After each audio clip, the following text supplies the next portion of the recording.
What's happening, everyone? Welcome back to the channel. Hope you're having a lovely day. Thank you so much for being here. Appreciate you coming on in and stopping by, because for this Long Song Saturday today, we are taking a listen at Don't Break the Oath by Mercyful Fates. This is their second studio album, released in 1984. This particular album had been suggested by just a few of you: John Smith, Art Rock, User YN numbers, Eduardo Ferreira, and John Smith again. So there you go. A few of you had recommended this album, and I've had it on my list for a while to listen to. And so today is the day that we're going to go ahead and dive into the band.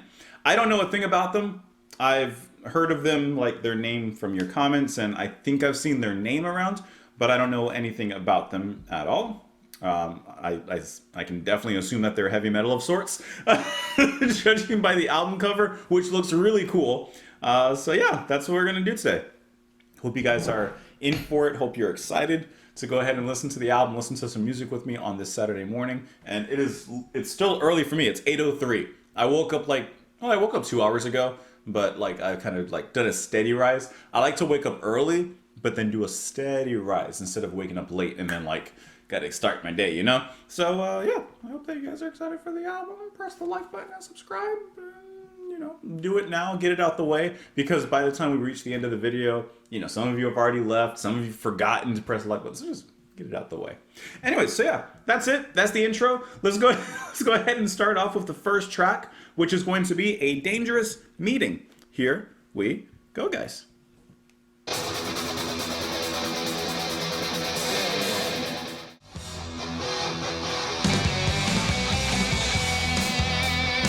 I like the intro, the guitar lead off.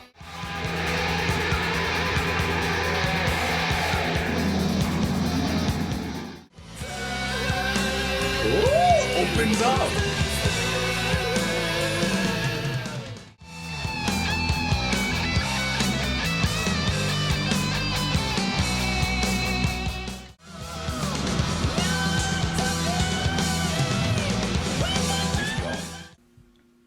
I think that's a great opening track. I love when an opener sets the tone, puts some miles in it. I feel like this is going to be a really fun album to listen to. So King Diamond is on the vocals here, and I've heard his name before as well.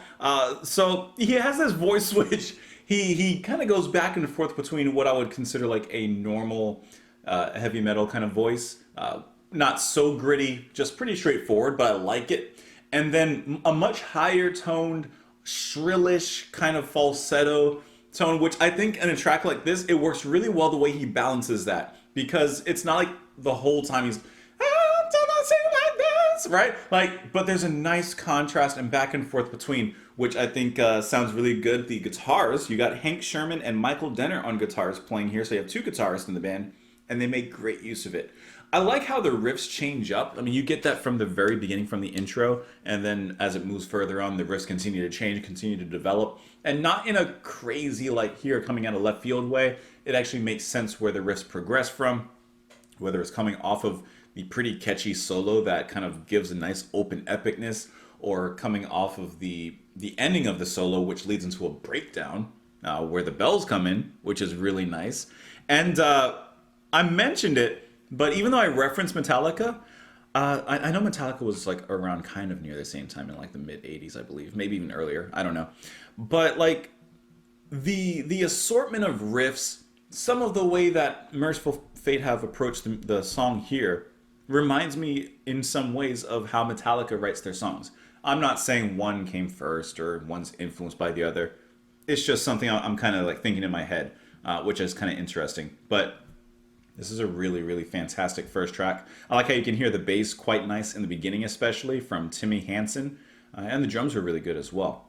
This is the type of first track that gets you interested, Not every time a first track is a winner, but let's see if the album is going to be front-loaded or not.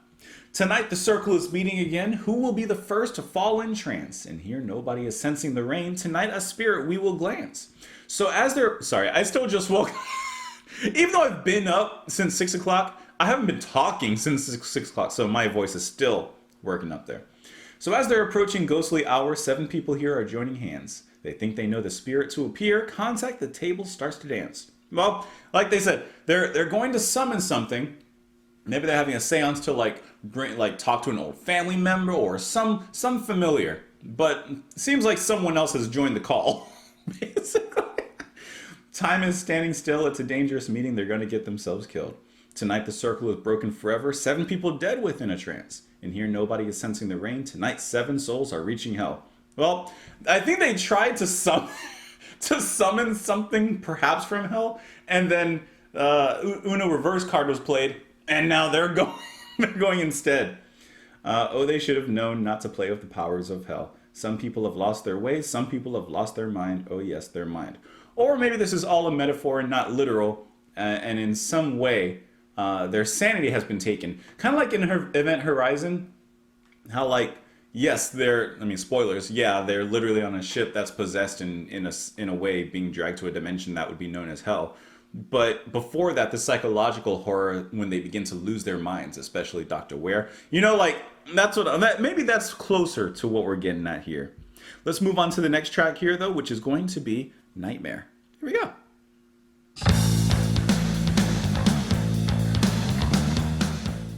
I like that back and forth.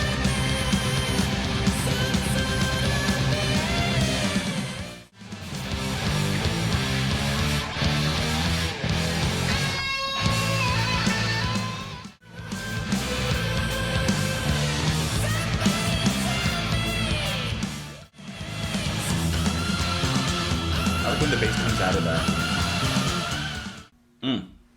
Nightmare has a lot for me to chew on. So once again, we're getting a wide assortment of riffs, of rhythm changes, melody changes, just a lot going on here. And in a way, this track is very epic, especially with what I think the story of, I mean, just someone going insane, the way that King Diamond brings in that spirit of theatricality.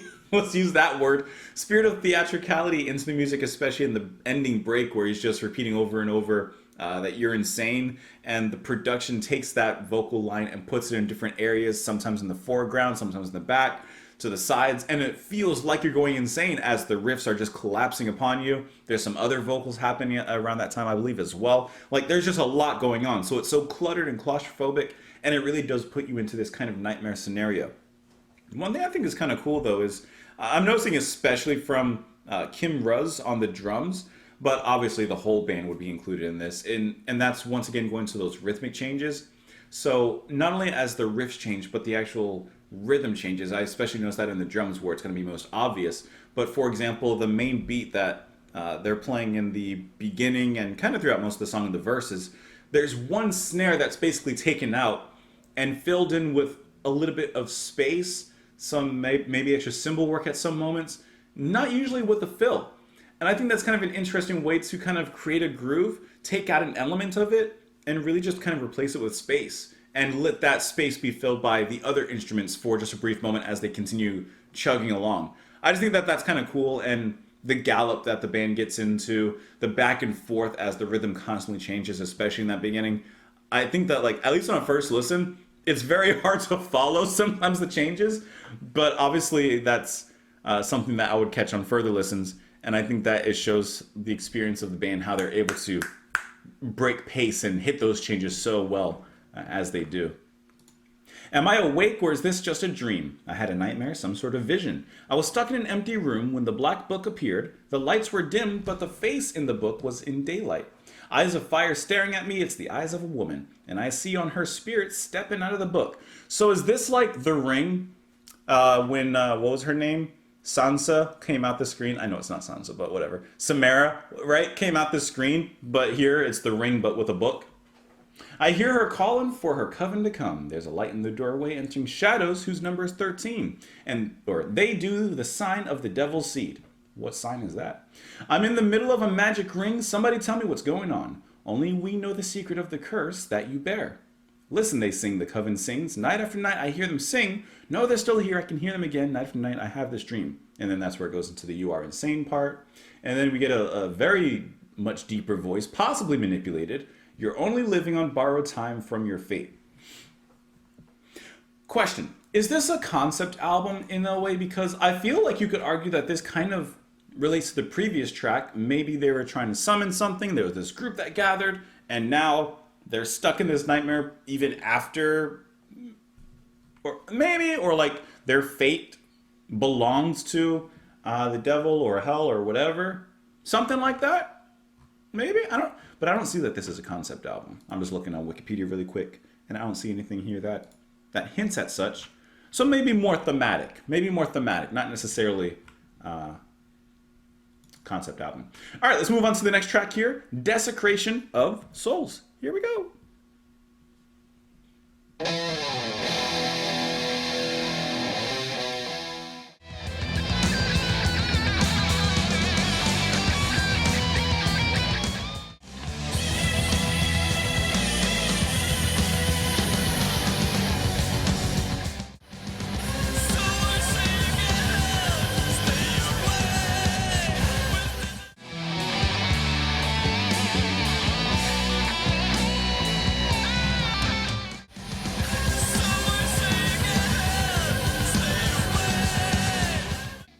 Okay, this is the third track I've ever in my life heard from this band.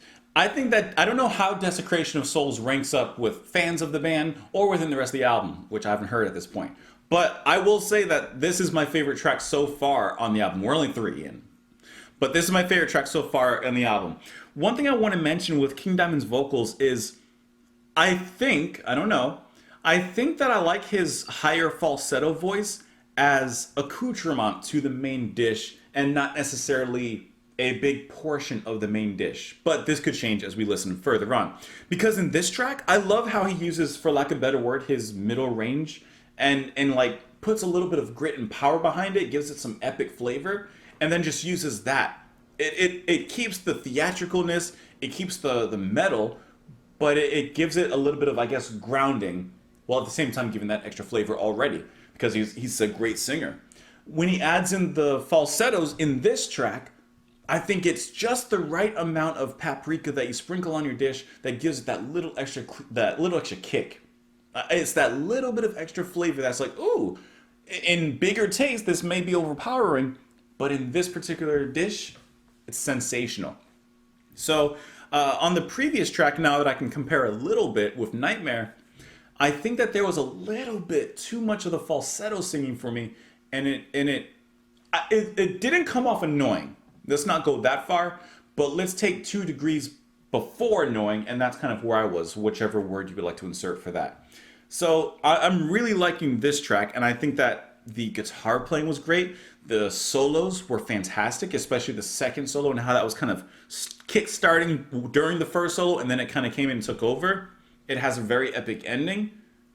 Desecration of Souls is, so far, it's only third track, but so far my favorite.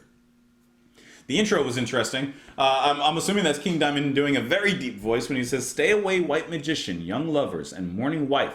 You're not welcome on our land, so I speak for the dead.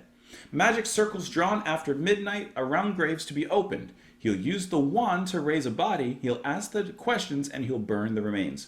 So we got a...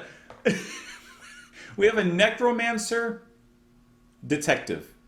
That could probably be a comic series. A necromancer who raises the dead to ask them questions, and then, a necromancer that raises like the victim and then asks them questions about the murderer, and then the detective goes and finds the murderer. Listen, you can't copyright ideas. It's Desecration of Souls in their holy lair. Copulation in the night, 2 shadows upon a grave. Screams of pleasure and screams of pain. Young lovers must be insane. Or maybe this necromancer is reviving a past lover for one last midnight rendezvous. I hope that when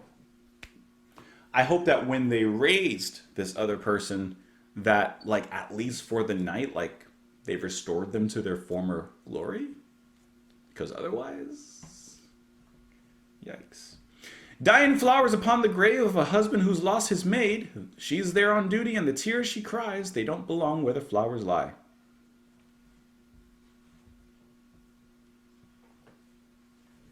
That's one way to desecrate a grave. Let's move on into the let's move on into the next track, which is ending side 1 of the album, Night of the Unborn. Here we go.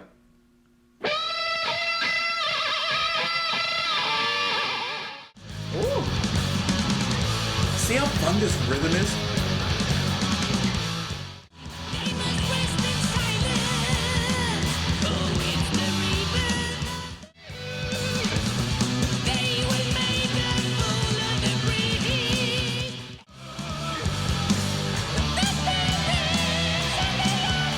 I love how often the tempo changes. I refuse to headbang to the ending there. Because my head's been banging so much. My neck needs a break for a second. I think that the band is really cool when they make tracks like this, which are going back and forth so frequently between breakneck gallops, that metal, right? And then into the end, dun dun dun, dun dun dun, dun dun dun dun. Like, I love how often they go back and forth, switch the rhythm, change the tempo. It makes it an always fun listen to. It makes it always interesting to approach. All right, so let's bring it up. Let's bring it up. What I just talked about on the previous track, and let's apply it to what I'm thinking here. On a first reaction, by the way, if it's your first time to the channel, I'm always honest in my opinion, you know. So if this is, you know, if Mercyful Fate's your favorite band, I apologize, kind of, sometimes, but not really, because I got to be true to myself. My first initial reactions. This is the type of song, once again, that I really wish King Diamond was singing in his lower tone more than his higher tone. And I think one reason, and this is just me speaking on a first person basis, but I think his higher falsetto lacks power.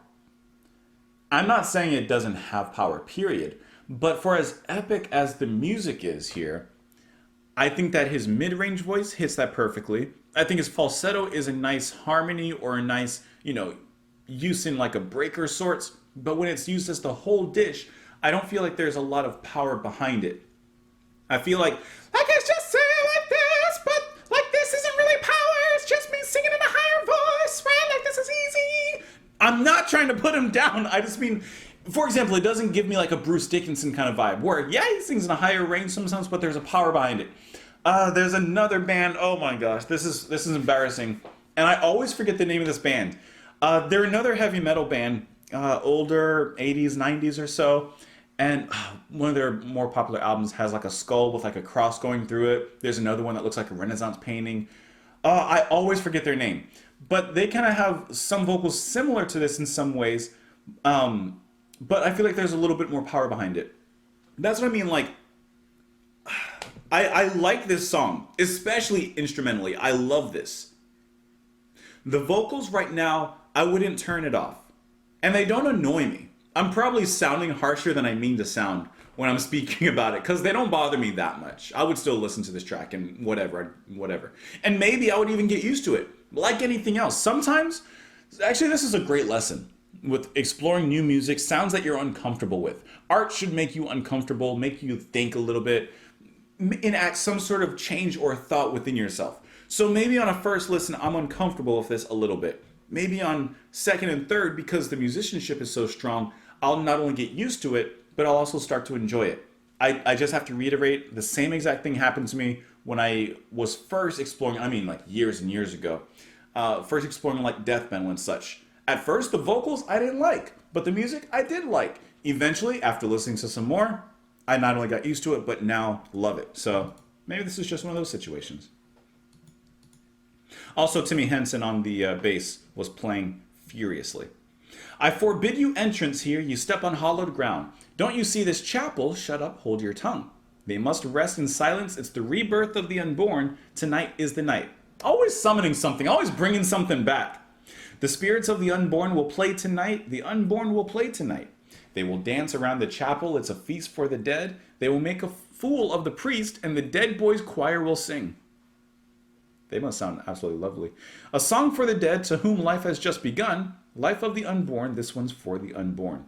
Did you know 13 days have come and gone since we had the 1st of June? The spirits of the unborn will play tonight. Forgive them, they didn't die.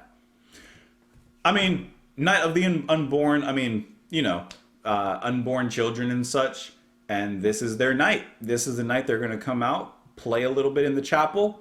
Maybe there'll be a haunted playground that's there. They're going to make fun and have fun with the priest, make a fool of him, and featuring a performance from the Dead Boys Choir.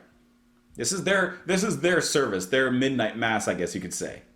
Let's move on into the second side of the album, which is going to open up with the track "The Oath," which I guess you could kind of argue is the title track of the album. Usually at this point, halfway through, I say, "Hey, who's still listening? Who's still here?" You know, some people have left from the very beginning. Some people skip around a little bit. I don't really have a test for you. I just hope you're having a great day. I have no test. Nothing to put in the comments to prove you were here. Just happy to have you. Let's move on to the next track here. "The Oath" here. But let me get a sip. Now we can go.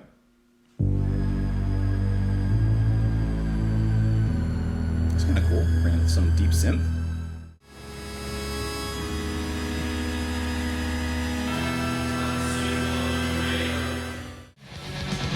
That was a change.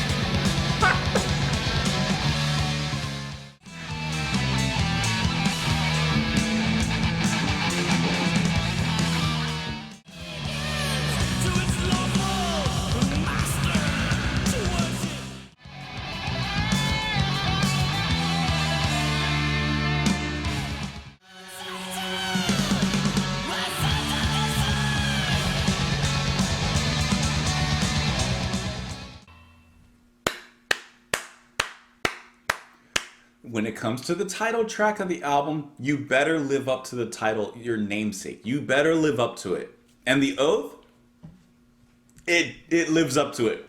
As of right now, second best track on the album. As of right now. We got to spin the whole thing again, but as of right now, yes.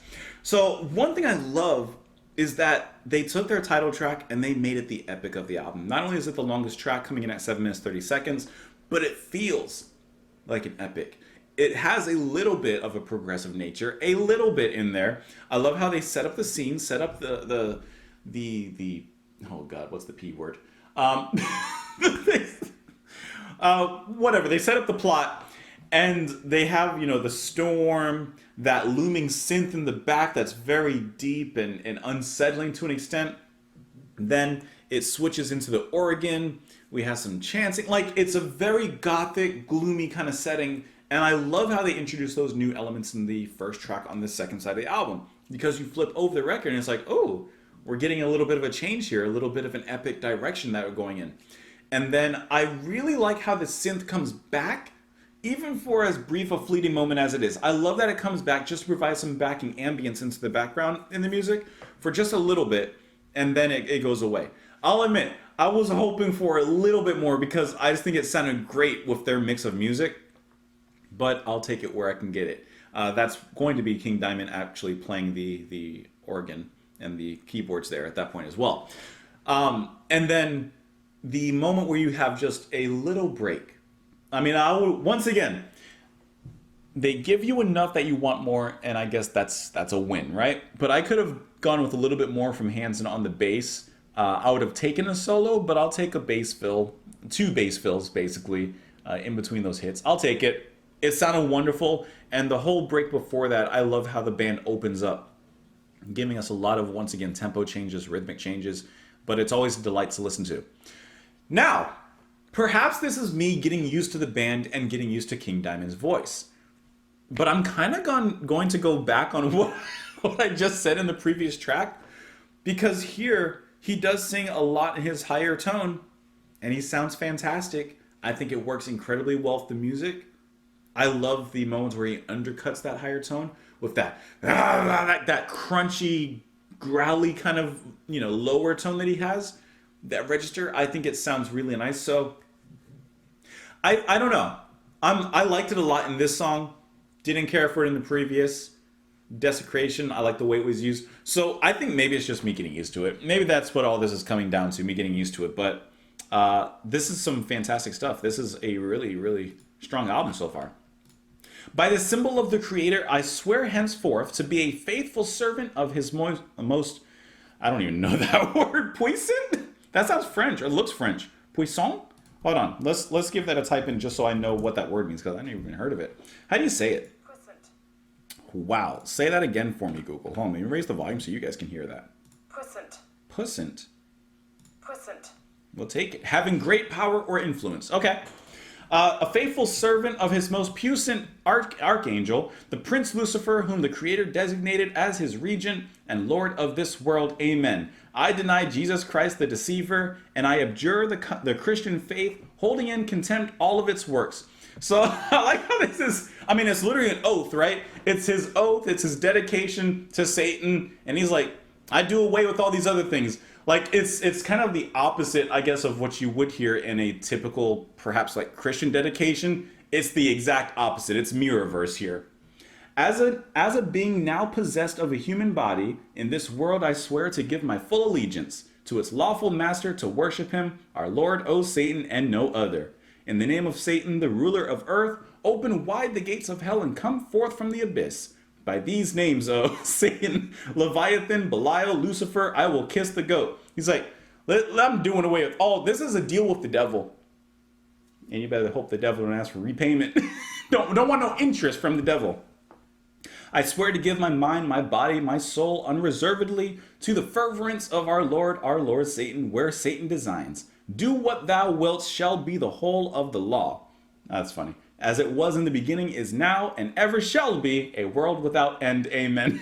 This is like a reverse prayer, which I think is hilarious. And I think it really works so well with the music. It definitely fits in with the theme. It fits in with the music here. And I love how, kind of, once again, the marriage between lyrics and music, the songwriting aspect, how that setting is set in the beginning, because it does kind of sound like this holy procession. But I guess here, more of an unholy procession in the very beginning with the storm even, and I don't know, I get like pictures of like black umbrellas of people moving into a church, but perhaps it's like not for that kind of service. I just think that that's really cool how they set that all up and take it to the full extent.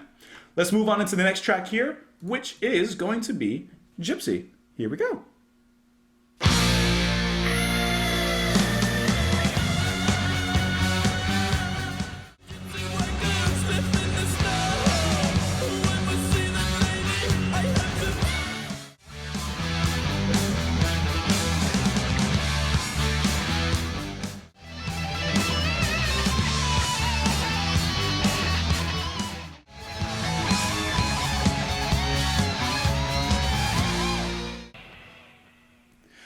Two things I want to say about this track is that this to me is Diamond's playground vocally, because I think you get a big old box of chocolate when it comes to his range. You get everything.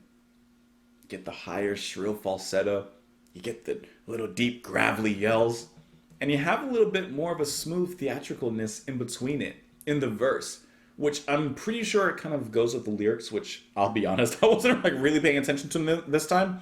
But there's a little bit of like this holding back emotionally in the way that he sings vocally in the verse. There's kind of this reservation to him. Whereas the rest of his singing, it kind of goes to different extremes, like I said, with those other two directions. Which, like I said, I'm pretty sure it fits in with the lyrics really well, talking to this lady about perhaps some family issues, as I was kind of looking at him, but we'll see how that pans out in that regard. The two guitarists, I think, really sound awesome as well, because as we've listened to songs throughout this whole album, I haven't heard a bad solo, or a solo I would consider undercooked. I haven't heard a bad riff. I haven't heard like anything that I'm like bored of when it comes to the guitars, really the music as a whole, but just talking about them. And I think that they do a fantastic job of their back and forth when it comes to the shredding, the solos, the more melodic bits, the more shreddy bits. I think that they're just bringing all the cheese when it comes to everything that they're doing. I mean, big shout out to Hank and Michael playing the guitars. This magic winter night I see a light. Again I hear that tune, some sort of croon. Oh no, my brain, oh woe. I see them gypsy wagons left in the snow. Oh, I must see that lady, I have to know. Gypsy woman, let me inside. They say you know the secret of time, so gaze into your crystal and tell me all you see. And then she's replying, oh my son, you were never gone. You are the devil's child, and so am I. Gypsy, now I know you're not my mother. You're a part of my soul. It's clear for all to see. Oh no, no, I am you. Gypsy, you're inside of me.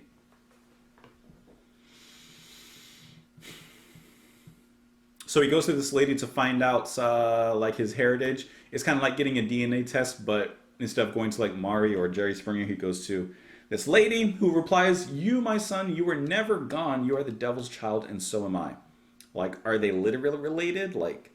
Or because she's like a witch? Maybe not a witch, but like what is it called? Like not sorceress, fortune teller. There's another word I'm trying to think of. So maybe she's saying like, I practice the devil's arts, but you're also the devil's child. Like we're kind of kindred in this whole thing, maybe. But then he replies like, "You're not my mother. You're a part of my soul." So maybe he's looking inside himself more so than anything else. I got no idea, bro. But let's move on into the next track here, which is "Welcome, Princess of Hell," which I guess you could have just named that Persephone if you wanted to, even though she's more of a queen. All right, here we go. Whoops. Yeah, hold on. I did the wrong button. Here we go.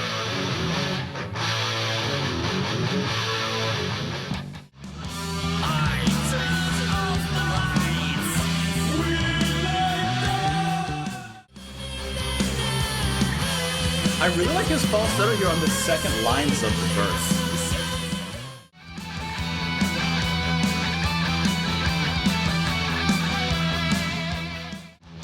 Oh, that was a nice transition to the break.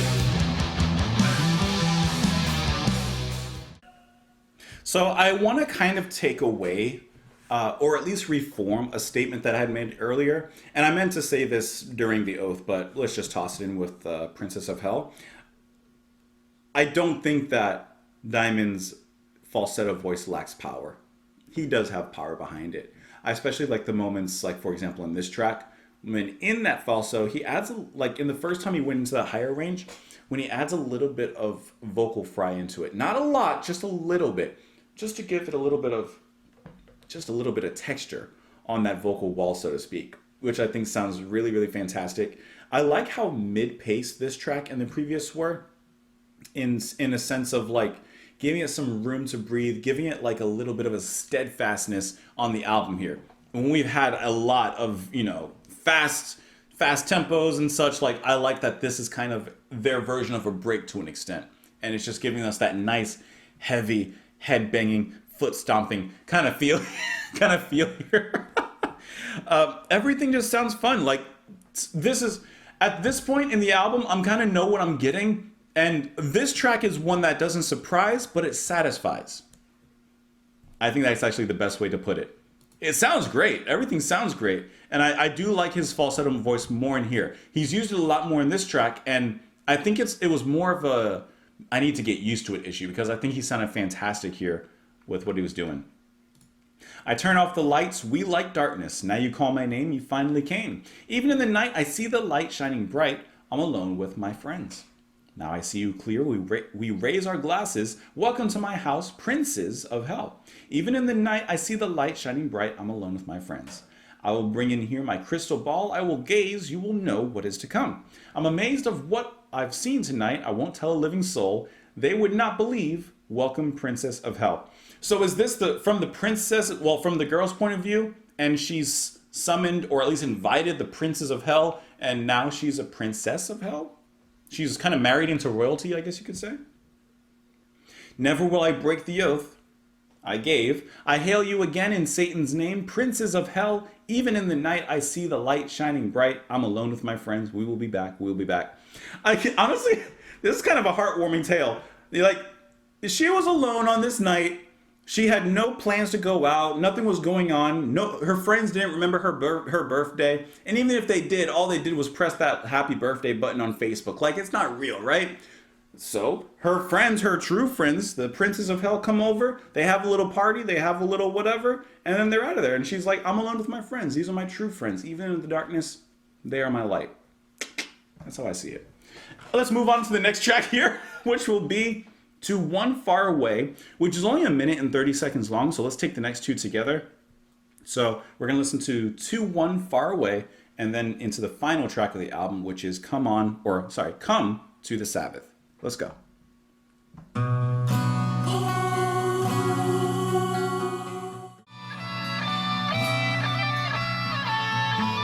I love a solo over the acoustic.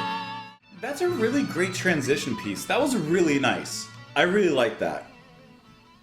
I kind of wish like that kind of sound was incorporated into more of their songs here. That was beautiful.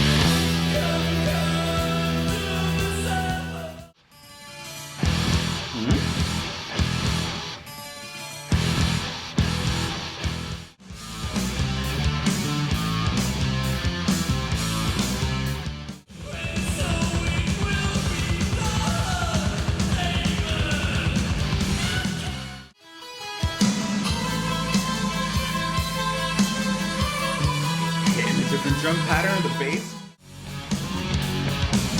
Constantly flipping the script on that riff.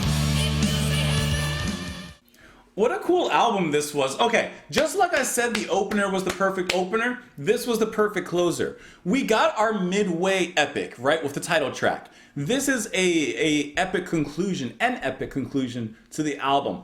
This has everything. I like how once again they bring in some random elements. I wish there was a little bit more of it. That's just me being me. But I love the harpsichord, which is once again being played by King Diamond. Oops, I clicked on a different article there. That's once being played again by Diamond. I love how it's interspersed in the beginning and between those hits. It goes away, and then we get a break that it comes back in. The guitar begins to climb on top of that. The vocals, those choir-like vocals begin to sneak in, overlap, grow, and then it eventually collapses into some more breakneck riffage. I think that that's really cool. And I really like when the band includes those, I don't want to say random, but those other sounds, those other instruments into the music, because not only does it break it up, but it does add a lot to the music. And then the previous track, I kind of meant to talk about it super quick, but To One Far Away. I love how that's kind of that softer, take a breath because we're going to have an epic conclusion kind of interlude. I love the acoustic guitar and how the soaring electric comes on top of it. Once again, Diamond's vocals are really hauntingly beautiful as they kind of echo in the background amidst the fog of the music. They eventually come more to the forefront. I think it was just a gorgeous transition into this very, very epic track, which is also catchy. I like how the Sabbath part is the chorus, and that's kind of repeated in that big open breakdown of the chorus. I think that sounds really cool. Once again, all the tempo changes, the fun with the drumming. I like how there's a lot of details in the drumming, obviously in the rest of the music as well, but the drumming itself, I was catching those quick hi-hat closes that Russ was drumming in. I almost said Riz. That Russ was drumming, bringing in, just adding to like this kind of quick pause in the music, but it wasn't pausing the whole music, just the drums at that particular point. It's very, very cool to listen to. Come to the Sabbath, down by the ruined bridge. I almost said down, what was it? In a van down by the river or whatever. All right, come to the Sabbath, down by the ruined bridge. Witches and demons are coming. Just follow the magic call. Send an invite. You got to RSVP. Come to the Sabbath, down by the ruined bridge. Later on, the Master will join us, called from the heart of hell. At first, we light up a fire, and then we hail our Lord. 2 candles of black and white are placed upon the altar. North, south, east, and west, and so we clean the air. High priestess invoking the devil, inferno names are spoken. Come to the Sabbath, Sabbath. The ceremony's proceeding. It's time to grant your wishes. I just think that this is probably this is like a birthday party. Like this is here's what I'm getting. All the 7 princes of hell and everyone else, witches and demons, they're all invited, right? And they're gonna throw a surprise party for the devil. But the way they do it is by drawing a magic circle, doing their candles, doing all that, and then he's just summoned.